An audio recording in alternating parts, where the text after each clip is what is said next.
All right, guys. I guess we'll start here on the left. Questions for Tyler. I guess it's a question. I'm trying to remove cognitive dissonance from my mind right now.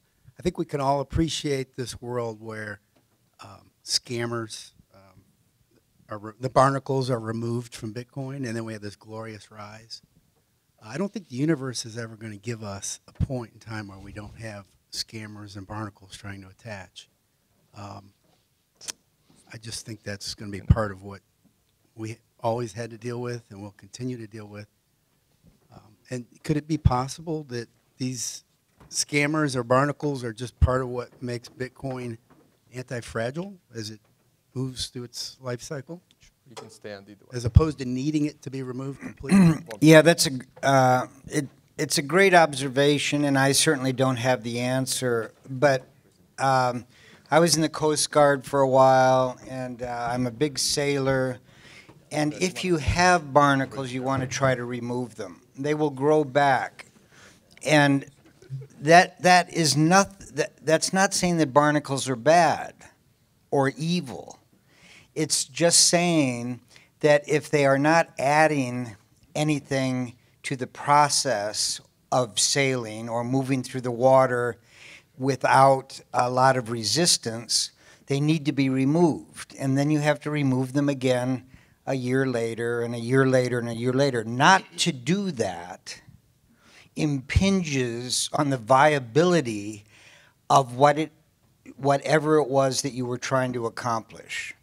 So not trying to do it is the problem, or not being able to do it because of the lack of regulation is the problem. But in my mind, the diminishment of friction of getting the idea to the most number of people is essential if Bitcoin is going to take its proper place in our lifetime. It will always be around here, but why not help the process forward is the way I look at it. Thank you, Tyler. Let's go over to Chris over here. All right. Hey, everybody. Great conference, by the way. Thank you all for your time and energy. And this is an economics type of question, so, Save Dean, maybe Trace. I was curious with Lightning and locking Bitcoin into these payment channels. Does that, that increases, the ability for transactions, but I was just interested about what that does for overall liquidity if it becomes more prevalent. Does it decrease liquidity because things are locked up, and how does that affect the network overall? Yeah. So the question has to do with what happens when there's multiple classes of Bitcoin. The easiest example is that the constraints may make it so that during times of heavy settlement or confirmation requirements. So, for example, a lot of people are trying to close or open transactions. Coins inside Lightning may be priced appropriately. They may, in the event that people are trying to get in, coins inside Lightning that are already in may have a premium. And conversely, coins that are trying to exit may have a premium in the event of a swap. We see this with liquid Bitcoin as well, where under conditions where there's a lot of trade activity or trade action, a liquid Bitcoin may be worth more than a non-liquid Bitcoin in the short-term period because you have better or faster settlement properties between different pools of liquidity. That's a pretty broad question, but that's the best answer I can give. Yeah, I answer that real quick. I don't know if Safe wants to get in as well from an economic perspective. So, like right now, right? So, like somebody gave me a couple of Litecoin not that long ago, and I've been like dying to spend them on something. But like I know. And I've been dying to like get rid of them, like spend them on something, not give them away, but like I want to buy something with them, and like they're still sitting there, and I know they're just gonna lose value, and I'm trying to get rid of them. But because the reason I'm getting rid of them is different than say when someone gives me a gift card in US dollars. Like I know that US dollar is still going to be a US dollar, and I know it also loses value over time, but not as fast as a shitcoin will. So just because your money is locked up in Lightning, the fact that it's still Bitcoin it's going to increase in value over time because you have the same number of Bitcoin locked up, but that should give you more purchasing power. But I see it more like that gift card that someone gives you. Like, you want to kind of spend it, but if you don't spend it, it's okay. It's still going to increase in value. So I don't see it causing any issues just because it's locked up. Very quick. I will not even use the terminology locked up for Lightning. In Lightning, coins are actually less locked than outside Lightning if the topology is developed. So I will not use the term locked up. You can be locked up on chain if you're not in Lightning. So an interesting question here is, let's assume we have a hypothetical exchange that's really good and has proof of reserves and all this. Could they include the Lightning channels as part of the proof of reserves? And I think the answer is actually yes. It's still coins under their control. The bigger question, though, is what happens to the wider network of Lightning channels and so on. I think the reality is, yeah, a whole bunch of coins are going to get tied up. But does that really mean that they're taken out of liquidity? Chances are a lot of the people owning those coins wouldn't have had them for sale anyway, so not really part of the liquidity basis. But they're becoming more liquid by being on the Lightning channel. Yeah, I mean, I don't kind of disagree with that, but the sort of definition of liquidity I'd talk about is more, is this available for buying and selling, in terms of trading?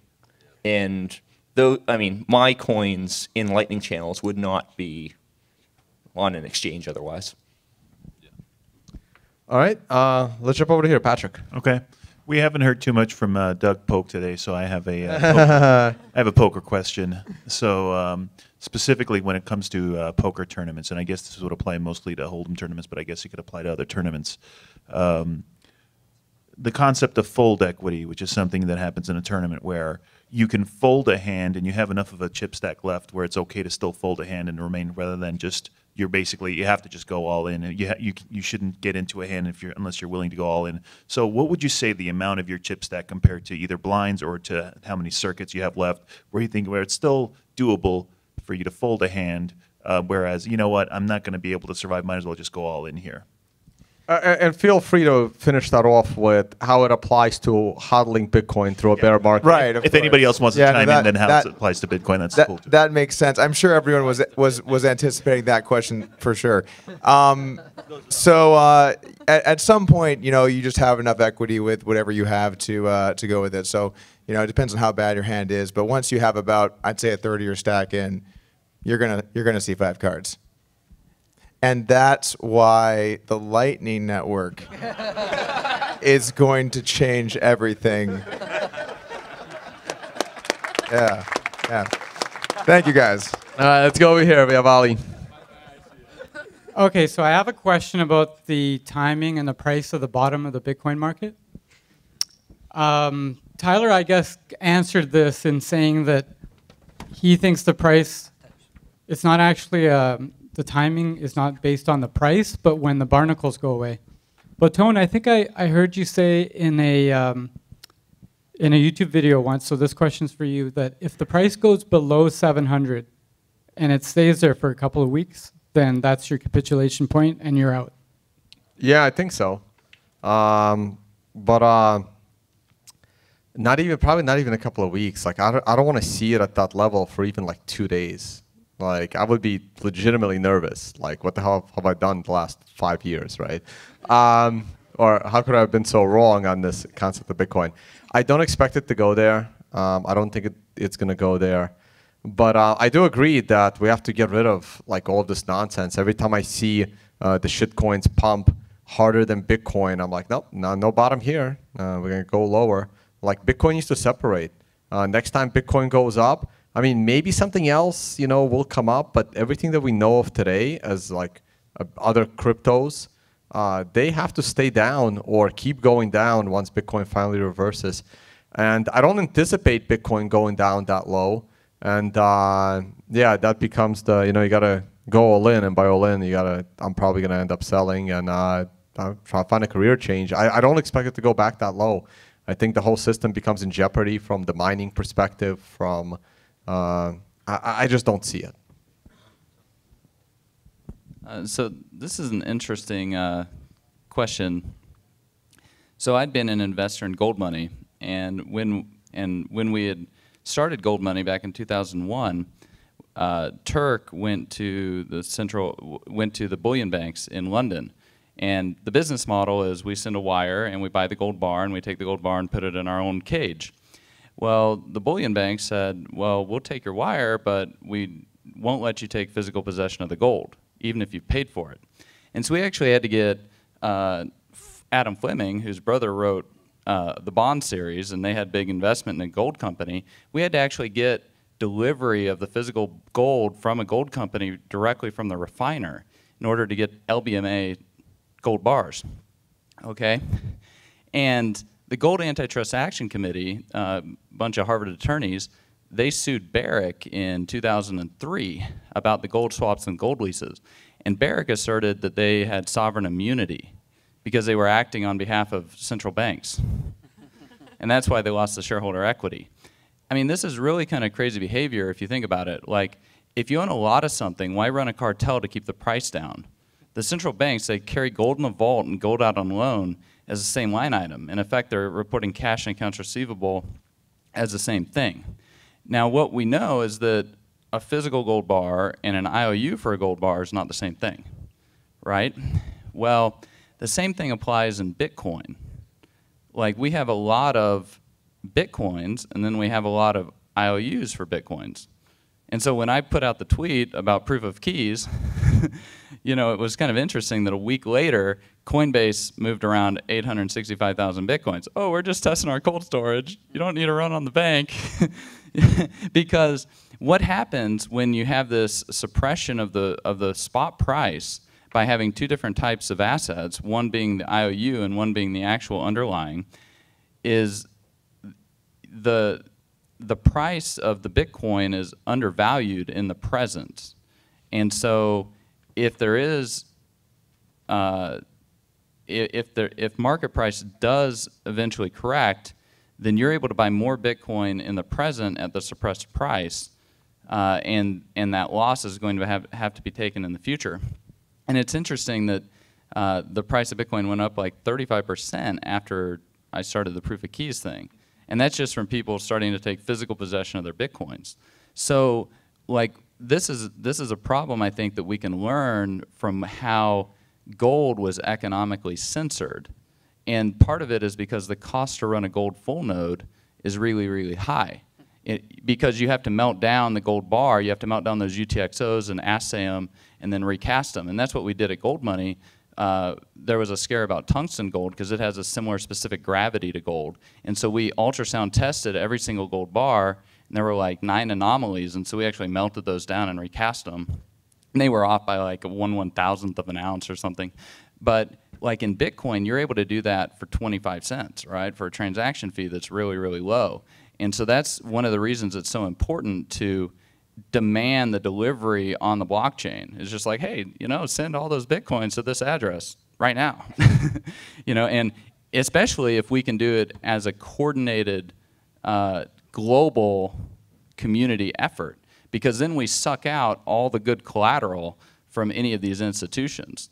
And so this is one of the ways that we can keep the supply of both real Bitcoin and fake Bitcoin more in check, you know, and that way we don't have large blowups like Mt. Gox.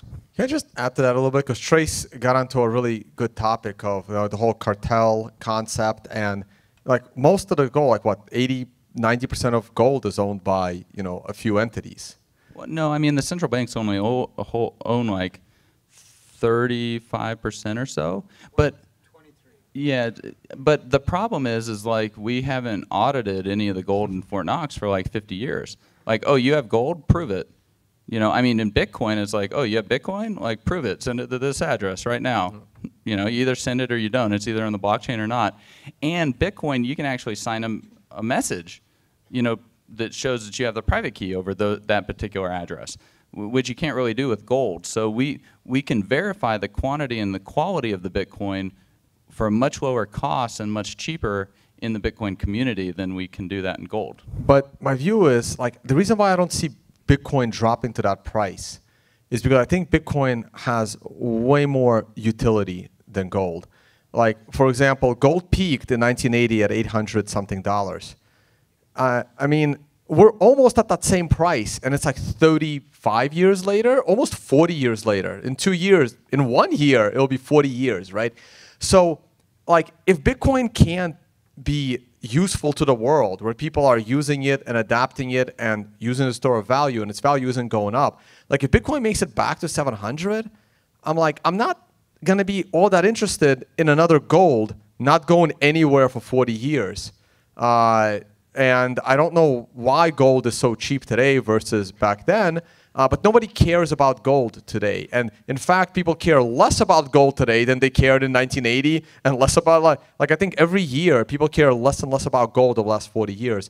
And if I feel that Bitcoin is getting to that, and the price of Bitcoin will dictate that, then that's not an asset I want to be in. I'd rather be in the S&P 500 that goes up because everybody wants it to go up and all the government policies are made for it to go up. That becomes a much better investment. I'll still use Bitcoin. You know, you can still pay me in Bitcoin for conferences, but then I would probably liquidate it and put it into something better instead of holding it as a store of value. And that's why I don't expect it to go that low, because I think it has way more utility that will keep the price going higher. Right. All right, Saifedean, we had just finished recording a bunch of episodes, and one of the episodes was actually on this topic of economic censorship. So maybe you have a few things to add to this. No pressure. Actually, nothing really comes to mind. So yeah, we turn around. Nothing really comes to mind, though, I must admit. I'm all tapped out. He had 5 episodes out of me. It was interrogation, not an interview. I want to get to Julia. She's been very patiently waiting. Go for it, Jules. I'd love it if each one of you briefly said one encouraging and discouraging thing you've noticed as a change in the Bitcoin space from the first time you got involved. Oh, I'll go last. Yeah, no pressure, right? I mean, encouraging thing. I mean, Gefro, given that I got in the Bitcoin space when it was like worth, a couple cents, the encouraging thing is, of course, the price. And the discouraging thing is the price. And I'll just say quickly, remember, if Bitcoin goes too low, the mining reward gets low enough that it can be easily attacked. The price does actually matter. It can't go. There's a limit to how low it can go and still be useful. So.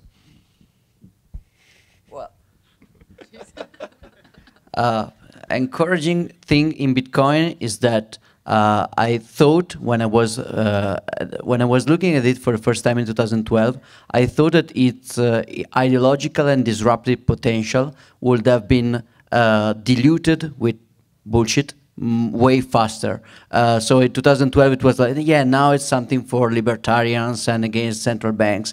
But if it succeeds, most of the people will use it without really understanding the roots and the ideological roots. And it went the other way. Bitcoin was a school to learn about sound money and liberty ideas, which was very cool. And the discomfort, the discouraging thing instead is that the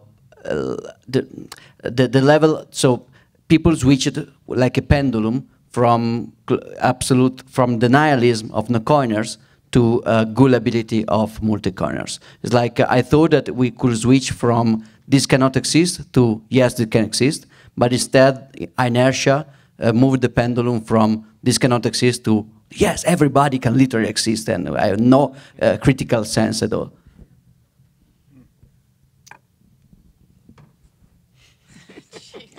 Right after Peter and Giacomo. That's a really, really interesting question. And I think I'm going to say something completely different, very much related to this incredible conference that you put together, Tone, which was... That's cheating. You're cheating.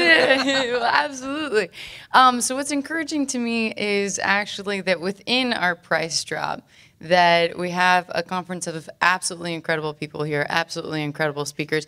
And I wish that I hated all of you guys, that there was that you're too smart, you're too everything, and also you're good people. But I had a conversation with a panelist later today, and it was because people who gravitate and stick with the core principles of Bitcoin have a camaraderie in their shared mission, vision, and values. And so I think that, you know, everyone in this room and actually this conference has like very much encouraged me, because I have been to, and recently, a bunch of shitcoin conferences, and they're rampant. This is the only one that wasn't. But this one has encouraged me and you know, provided more optimism again that, you know, that true Bitcoiners really do have, you know, really wonderfully shared values. And I guess one thing that I've seen by hanging out with people in this crowd is authenticity. So I absolutely encouraging. I believe in the future of Bitcoin, however long it may take for us to hit certain price levels. 1,000%, I would say, actually, even though I'm very worried about the challenges, just from the strength of the community and even of just everybody here today. So discouraging pretty much everything that we've been, you know, I think making people upset all day, Tyler, about some discouraging challenges, but I actually am more encouraged than ever by the authenticity of the community. All right, awesome. All right, we got a lot. Let's try to make it quick. Okay, very quick. quickly, I'm most encouraged by the difference between this asset class and every other one that I've studied for 40 years. It's unique, but it's still part of an asset class. But it's unique in terms of what its potential is, and that is exemplified in the fact that it was the fastest growing asset class in the history of civilization. That means something. And I am most discouraged by the fact that the message is being confused, and the message cannot be confused. And until we get to what I'm talking about in terms of the uniqueness of Bitcoin, I will continue to be discouraged because I don't believe the price will be able to go up. I think for me the most encouraging thing is the fact that the monetary policy continues exactly as predicted, and that nobody can do anything about it. And you know, anybody who tries is going to be frustrated, and they will cry, and we will laugh at their tears. And that's basically it. And as long as we have that, then nothing can be discouraging, basically. I'm going to be Debbie Downer next to that. I think that the most encouraging thing, especially over the last 5 years, is it's withstood the spotlight.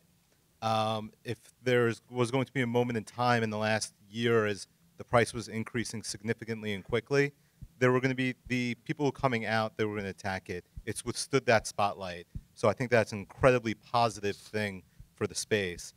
My negative, I have lots of them, but the biggest one, I think, is the market manipulation that's going to be exposed in the next 2 years, especially what happened at the end of 2017. Unfortunately, I think that's going to shock the conscience of the community, and how the community deals with that will be the next phase.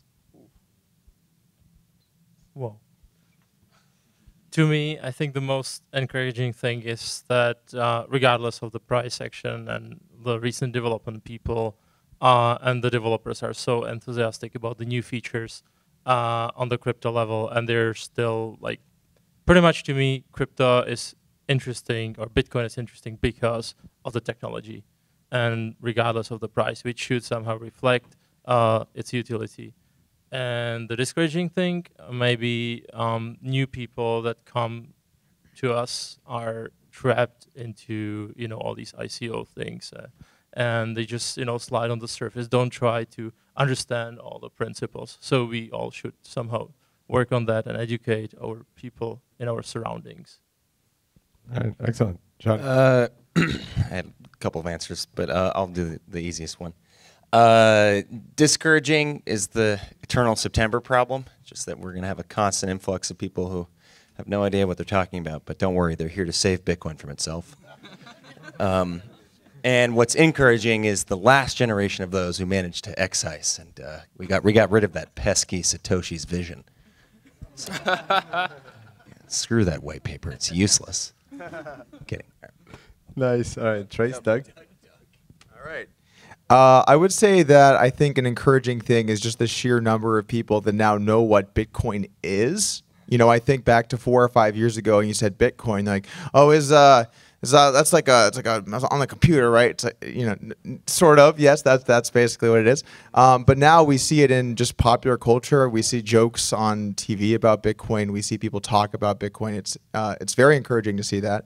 And I would say discouraging is just the sheer amount of predatory behavior that people try and execute on those who are new to the industry, who don't have the knowledge of the things that have happened in the past, and kind of capitalizing on that. You know, you're always going to have those pesky barnacles, as someone put earlier. So, you know, trying to protect people is always going to be important. Yeah, it's not really where you go, it's who you go with. So it's a lot of fun tilting at windmills with people like Dr. Back and Nick Szabo and whatnot. And now we've got, even though it's somewhat discouraging, because the windmills might not do what you want them to do, but you know, now we got, what, 35 million AML KYC unique individuals in the crypto space, and who knows how many millions that aren't. And so the people that are running after these windmills of monetary sovereignty, it's very encouraging. The most encouraging thing for me this year, number one, hands down, is Sapien Amos' book. And number two, right behind it, was the blockchain cruise when Jimmy Song wiped Roger Vere's butt with argument. He lost in speaker points, but he won that argument if you read the argument. Those two things is what sparked Tone to have this conference. And it was those two things that brought this idea of developing the ugly old goat and being Bitcoin standard bearers. And Sapien, thank you so much. I'm sorry I wasn't here for the presentation. Sorry you get the little one, but that's the first and the original one. Thanks, man. I'm gonna make mine quick. For me, encouraging is what I see being developed on Bitcoin. I see, for me, Lightning is scaling. I see scaling. I'm seeing privacy, fungibility, and the work being done on the core code of Bitcoin for me is very encouraging. It's probably the most encouraging thing. The most discouraging thing for me has been I got in 2013, and like 80–90% of all the people from whom I learned Bitcoin from and who I kind of looked up to getting into the space have ended up starting a scam coin. Like, that's been, I know it's like the opposite. Johnny has the other look at it. That's encouraging to him. That was his encouraging part. For me, that's discouraging because I did look up to a lot of these people as to, I was learning about Bitcoin from them, and now I'm like almost blocked some of them on Twitter. You know, and these are the people you learn from. So to me, that's been discouraging. No, we don't have enough time. This question's for Peter Todd. Bitcoin's been an intellectual challenge to me and very encouraging, and the developer community and that aspect of the technology is fascinating. I wanted to ask you, in terms of the Lightning Network and where that's going, if you were to draw a blueprint on how you could get more developers into the community and learn about how they could contribute to the Lightning Network and how they could participate in projects, maybe in terms of like check log time sequences and hash time contracts and such, hash lock contracts. How would you describe that process and path to get developers into that path and contribute? I haven't really involved myself too much in Lightning, so I haven't actually seen it firsthand on how they're doing that. But I think in general, the thing you kind of say is, you know, meetups where people learn how to go and write software on that and go implement things with that is really the key there. And the nice thing about Lightning versus Bitcoin Core is that many, many different implementations of Lightning can work and people can experiment with things on top of it. You know, amongst my own projects, I've always focused on building stuff that's built on top of Bitcoin. You know, building technology that I can use in my way and you don't necessarily have to care about it. And Lightning, to a degree, has that property. So I'd actually encourage people, I mean, download nodes, experiment it with, and so on. And how do you get more people to do that? Well, probably a lot of it's just writing material. You know, it's really difficult to get into this when there are, for instance, blog posts just talking about, oh yeah, I did such and such today, here's the challenge I had, and so on. You know, when you look at, say, the Rust community as an example, it's very easy to get into, because you can read all these blog posts talking about all these cool things people are doing. You try to do that on Bitcoin, for the most part, that's not true. You know, it just doesn't have that degree of accessibility. You know, how did I really get into Bitcoin development? Mostly talking to people on IRC. And that's not, you know, it's just not a very scalable approach, because how many people can you shove into an IRC channel? You know, it's just not that kind of model. So definitely, if you have the skill set, write documentation, write blog posts. Yeah, excellent. All right, we got 2 last questions. All right, yeah, quick question for one of the developer guys, whoever, it's a specific one. I think it was Trace who said looking at Bitcoin forks and selling them for Bitcoin, like claiming those tokens can almost be a good dividend payment, and there's the Bitcoin Hex coming up. Do you guys see it as the risk reward? Is it a security vulnerability? If you're already holding Bitcoin, is it worth trying to claim those tokens, or do you guys just not worry about those?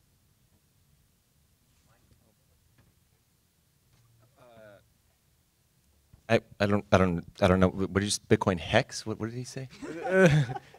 It doesn't matter. Like, I mean, I'm wearing a shirt with all the shit coins on it. So, so there's actually a couple of schools of thought on splitting the superpositions of a Bitcoin address. I'm in the Greg Maxwell camp that that basically states that if you have a UTXO that's disassociated with your personal identity by liquidating the coins in any manner or fashion that ends up identifying you, you necessarily undermine your personal privacy.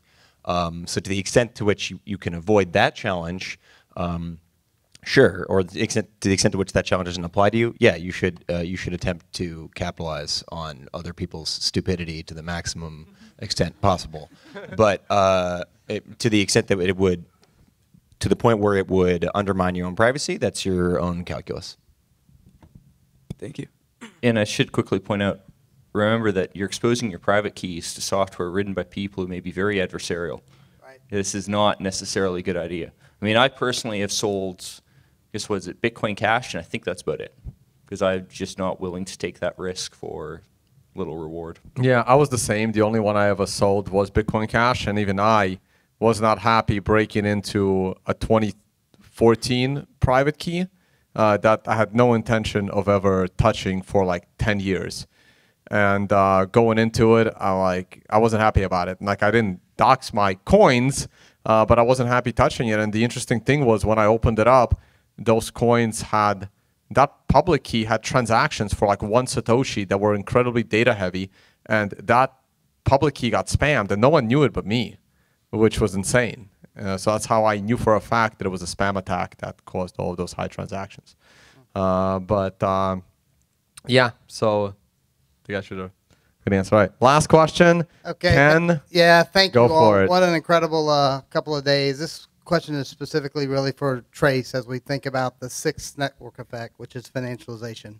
We know from Dave's presentation and Tyler's and all of y'all's presentations that we've got 2 years of barnacles to shed. People are going to go to jail. It's going to be in the news when exchanges get taken down.